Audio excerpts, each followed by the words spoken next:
like to make the motion to adjourn the meeting.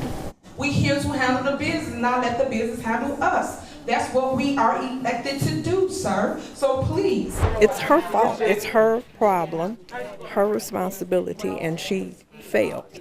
She's failed everybody. It's no secret that small-town politics can often be rife with drama. But the latest scandal surrounding Dolton Mayor Tiffany Henyard has taken things to a whole new level. Allegations of corruption, staggering misuse of public funds, and now a federal investigation. It's a story that seems to have no end in sight. And if you think the allegations stop there, think again. There's even talk of a new lawsuit that could see her facing charges for the theft of over $2 million. So what exactly is going on in Dolton, Illinois? And how did things get so out of control? You could feel the anger tonight at a Board of Trustees meeting in Thornton Township. The board and citizens looking for accountability to their finances, while the township supervisor... Let's start with the most recent bombshell. Former Chicago Mayor Lori Lightfoot, who was brought in as a special investigator, just dropped a shocking report that's sending shockwaves through the community. According to her findings, Dolton's financial situation has gone from bad to worse under Henyard's leadership. In fact, the village, which once had a general fund balance of over $5 million in 2022, now finds itself with a deficit of over $3 million as of 2024. That's not just a small dip, that's a financial freefall, and taxpayers are demanding to know where their money has gone. Deep debt, and that is the finding of an investigation of village finances and the spending habits of beleaguered Mayor Tiffany Henyard. The details of the spending are jaw-dropping. Henyard, who's been in office since 2021, has been accused of using village credit cards to make extravagant purchases. And we're not talking about office supplies. One of the most outrageous revelations involves a single day of shopping on Amazon in January 2023, where over $40,000 was spent. That's right, $40,000 on Amazon in one day, and that's just the tip of the iceberg. There were other purchases made at places like Wayfair, Walgreens, and Target, all on the taxpayer's dime. One trustee, clearly fed up, called it a slap in the face to everyone in the community. Who would make a one-day purchase of over $40,000 to Amazon? And the main thing is, what is it? What's even more outrageous is how little oversight there seems to have been regarding these purchases. According to Lightfoot's investigation, receipts for many of these transactions were either incomplete or missing altogether. In fact, across the 6 village credit cards, there was hardly any documentation to justify the purchases. This lack of transparency raises serious questions about how Henyard was able to get away with such reckless spending for so long, and more importantly, who else might have been complicit in allowing this to happen. It appears that the village's financial controls were either lax or completely ignored, making it easy for funds to be siphoned off without anyone sounding the alarm. So that's one of the reasons I won't know when we go through our board packets. It's like, some of this stuff, it's like you don't know exactly what it's for, and then when you ask a question, there's no answer. But the spending spree didn't stop at online shopping. Lightfoot's report also revealed that Henyard had racked up thousands of dollars in restaurant bills, often at upscale venues where lavish dinners were held. In some cases, these meals were justified as meetings or business discussions. But insiders say that little to no actual government business was conducted. Instead, Henyard allegedly used these gatherings to curry favor with political allies and reward her inner circle. One former staffer even went on record to say that these dinners were more about socializing than solving the village's problems.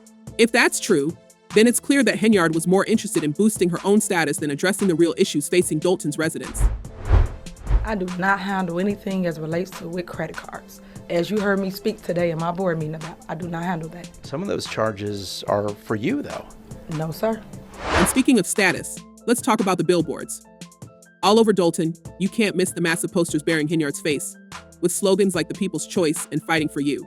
While it's not uncommon for politicians to promote themselves, what's raised eyebrows is the sheer number and scale of these billboards. Critics argue that Henyard is using taxpayer money to essentially run a permanent campaign, all while the village's financial situation deteriorates. Some even compare this to tactics used by authoritarian leaders who plaster their image everywhere to remind people who's in charge. It's a level of self-promotion that feels more appropriate for a dictator than a small-town mayor. I am about to address some things as the supervisor. There will be no comments, there won't be anything. It'll just be me addressing you guys to tell you what's going on. As if these optics weren't bad enough, Henyard's critics have pointed out that she seems to be living a life of luxury while the village struggles to pay its bills.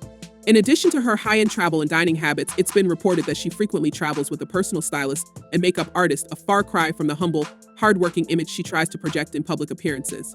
While there's no official confirmation of how these services are being paid for, many residents suspect that they're being funded with public money, adding yet another layer to the growing scandal.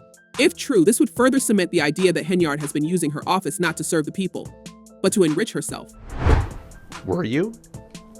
It's not paid by them. Did you fly first class to Las Vegas? Any other questions? But where things get even more bizarre is in Henyard's response to all of this.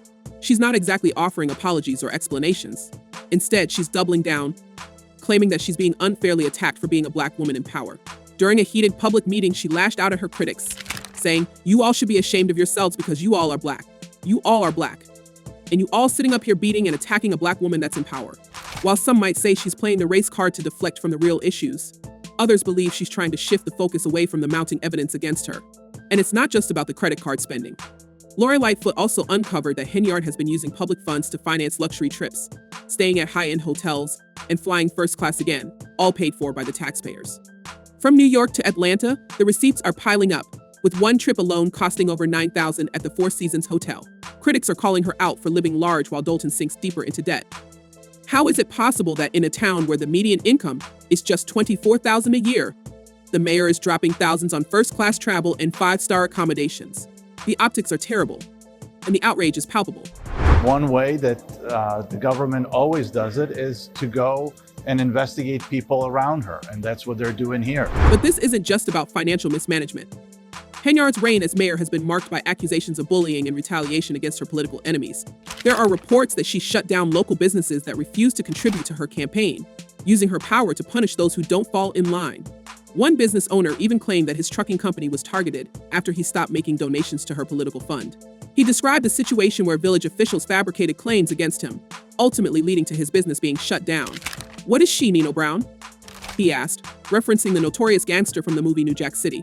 And in a bizarre twist, Henyard reportedly showed up to a village meeting dressed like the very same character, complete with a DJ playing "Better Have My Money" as she made her entrance. It's almost too wild to believe, but multiple sources have confirmed the spectacle. Mayor Henyard fired her chief of police late last year without any approval from the village board. So now Robert Collins has filed a lawsuit against the village. As if that weren't enough, Henyard has also been accused of using the village's police force as her personal security detail. And we're not just talking about a couple of officers here and there. It's been reported that she has up to 6 officers assigned to her at any given time, racking up hundreds of hours in overtime.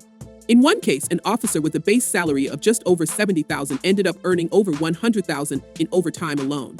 Critics say that while residents are facing real safety concerns, with 4 people recently shot in a violent incident, Henyard has been more concerned with protecting herself than ensuring the safety of the community. Terminate his employment. I don't believe that is legally correct. That's just not the way municipalities operate, right? And then there's the issue of the missing checks. In her investigation, Lightfoot uncovered that over $6 million in checks had been printed and approved but were never sent out to pay vendors. That's $6 million worth of services and goods that the village is on the hook for, yet the vendors have seen nothing. The financial mismanagement is so staggering that federal investigators have reportedly stepped in, with an FBI probe now underway. But what does Henyard have to say about all of this? Well, she's not exactly staying quiet. In fact, she's taken to social media, going live on Facebook for over an hour in a rambling tirade where she promised to seek the arrests of her opponents. "I will be seeking arrests for individuals involved," she said, though she didn't specify what crimes they'd allegedly committed. It's a bold move, especially given that she herself is facing mounting legal battles, including multiple lawsuits from village trustees who accuse her of forging checks and withholding financial records. It seems like every time someone tries to hold her accountable, she fires back with even more aggressive tactics. It's a power grab. That's it. Power and money grab. And as if things couldn't get any worse, Henyard is now facing eviction from her own home. Yes, you heard that right, the mayor of Dolton, who earns nearly $300,000 a year from her 2 positions as mayor and Thornton Township supervisor, hasn't been paying her rent. Her landlord claims that Henyard and her boyfriend, who also works for the township, haven't paid rent since August and have even changed the locks to keep her out of the property. The landlord has filed an eviction lawsuit, and sheriffs have been trying unsuccessfully so far to serve the papers. So now I have to pay a special process server in order to get them served, which is more fees for me. It's hard to imagine how Henyard plans to weather this storm. With federal subpoenas already issued and the village's finances in shambles, it seems like only a matter of time before the full extent of her actions comes to light. And yet, she remains defiant. In a recent announcement, she declared that she would be running for re-election, despite all of the controversies swirling around her. "I am running for re-election for mayor of Dolton," she said on Facebook, adding that residents would give her their overwhelming support. because they know the truth. Whether that's true remains to be seen, but it's clear that Henyard is not going down without a fight. As we wait for the next chapter in this ongoing saga, one can't help but wonder, how did things get so out of control? Was it simply greed that led Henyard down this path? Or was it the power that went to her head? And more importantly, what will it take to restore trust in Dolton's government? With the FBI investigation still underway and more lawsuits on the horizon, this story is far from over. Will Henyard face the consequences of her actions, or will she find a way to slip through the cracks once again? Let us know what you think in the comments. Is Tiffany Henyard the most corrupt mayor in America, or is she being unfairly targeted by her political enemies? And what do you think should happen next should she step down or fight to clear her name? We'd love to hear your thoughts.